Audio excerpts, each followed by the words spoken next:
How do you make friends in CRNA school, and which people are going to be good study buddies? I have two separate approaches for this depending on how your program structure is. So for my program, we were online for 6 months before we met in real life. So over those 6 months of Zoom sessions, I heard people's opinions about everything from healthcare equity to reproductive justice. So I kind of figured out who I was and wasn't going to vibe with during those classes.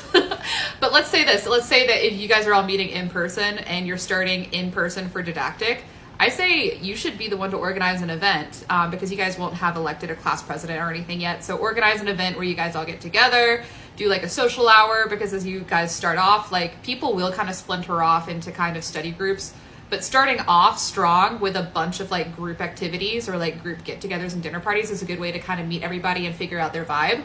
Study buddies wise and kind of general broad friendship wise are kind of different things. I think that you can still hang out with most of your cohort, but you're not going to study really well with everybody. So first of all, know what works for you and figure out what works for you, and then incorporate people into that. What works for me is solo study and then getting together with a group of my 4 friends the night before an exam where we teach back method and we go over any gaps of knowledge that we might have. So we just talk through the study guide the night before the exam, but it's mostly solo study.